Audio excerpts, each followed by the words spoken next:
All praises due to the Most High, family. We back with another Acres anime review. I just finished watching, family, episode 11 of Snowball Earth. And nah, I wasn't expecting none of that. None of that was I expecting. No. Sagami, nah, man. He's the bad guy, so it's not like I was a fan of him, but there was like a couple things about him that I found humorous and that I liked a little bit. But nah, he's disgusting, bro. He's disgusting. Really quick, family, before we get into it, we are on the road to 200 YouTube subscribers, family. So if you're watching this and are not subscribed on YouTube, go ahead and change that for me, please. It helps the algorithm send the video to other people so they can hop in the conversation with us. Okay, family. So we defeated Hercules and Sagami, right? And they explained this last episode, but they went into more detail this episode about the phenomena that happens when a kaiju tamer has their kaiju taken out, right? And so it's basically like sensory overload, like they black out, they pass out, they lose consciousness, they're in extreme pain and anguish. They really can't feel much and think much or say much, right? And so we see Sagami losing his mind, and he fell out of the hand of Yukio into the ground, and he's scratching his face like crazy. And in he's speaking his unconscious, right? And it's only for us, the audience, and Tetsuo and Yukio to hear, right? And so in this moment where he's unconscious, I was wondering why he picked, why this was the specific memory that came up. But anyhow, cause we had never really heard of this girl Nadare before. I mean, I feel like I remember that scene when she saw him near the pilot, because I believe he tested to be a pilot, right? Like Tetsuo was. So I think I remember they had at least an exchange before, but I didn't know that they had a connection like this. And so I want to know why she was so interested in bringing about Sagami's goal. And it's weird because she's the one who pushed Sagami to do things that he didn't really want to do. So it's almost like she took the dream over and was using him as the puppet to do it, because she was the mastermind behind it. Okay. So Sagami admits to destroying the space battleship from when we opened up the series. When we opened up the series and we seen Tetsuo and Yukio going to space and they were fighting a horde of kaiju, Sagami sabotaged that mission. The spaceship blew up because of Sagami. The horde made it to Earth because of Sagami. The Great Freeze happened basically because of Sagami.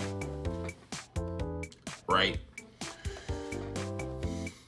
So this girl Nadare, she's like a researcher, similar to like Tetsuo's dad, but Tetsuo's dad was basically in charge of everything. She's obviously got some talent and some access, in the system. And when Sagami finds out, Sagami's working on his Vierde project, right, within the military before the Great Freeze.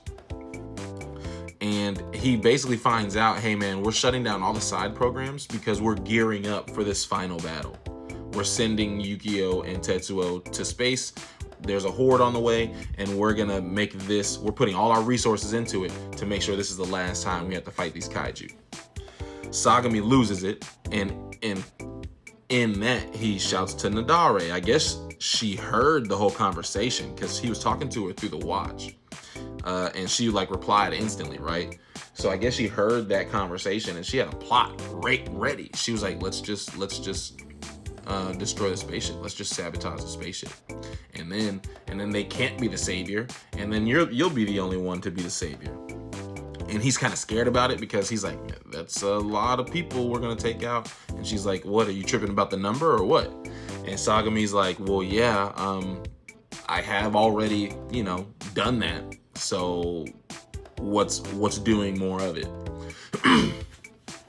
So he creates like a fake terrorist attack on another base, which buys Nadare time to upload the virus onto the ship, right? Then we go on a mission, and I forgot because it's been so long since I've seen that episode, but like we remember, when the spaceship was launching an attack, it misfired and then it blew up.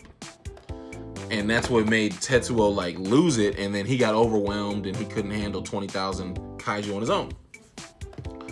And then Yukio sent Tetsuo on his merry way back to Earth. But so, so we sabotage the thing. The Great Freeze happens, and for some reason Sagami's one of the lucky ones that makes it. And then he thinks, "Wow, man, I did this all for nothing." Right? Because he's like, now there's no people to save.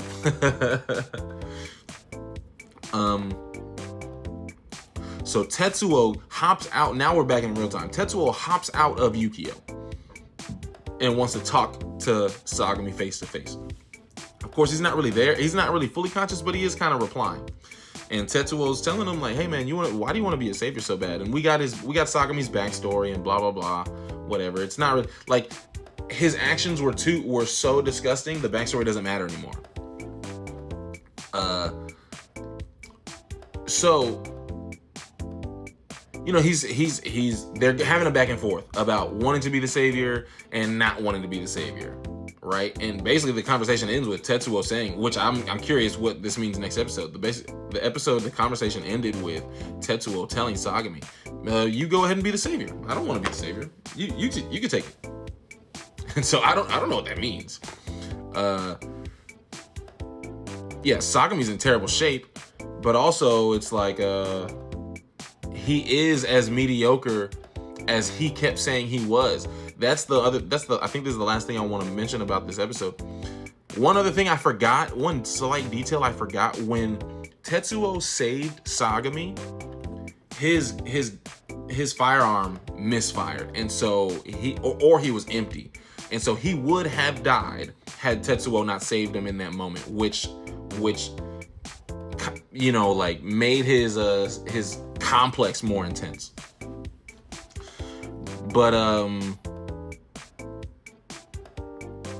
Sagami is in fact mediocre. He kept saying it, but we thought he was just being like humble because if you remember his earlier flashback, he was outperforming everybody.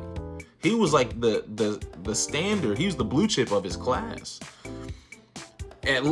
up to a certain point. And then we learned, because what we remember or what we learned at that time is that he kind of soared up to his rank at a steady pace. And people were like, yeah, I mean, he's really talented. He's really determined. He's perseverant. And so it makes sense. It made sense to them. Now we learn though, Nadare was behind all of that. And so they were doing underhanded, unethical tactics, poisoning people, sabotaging projects, this, that, and the third, in order to, that's the explanation behind his rise. And we thought it was somewhat meritorious. Not the case at all. Not the case at all. So Sagami is disgusting through and through. Ugh. All praises due to the Most High, family. Peace and love.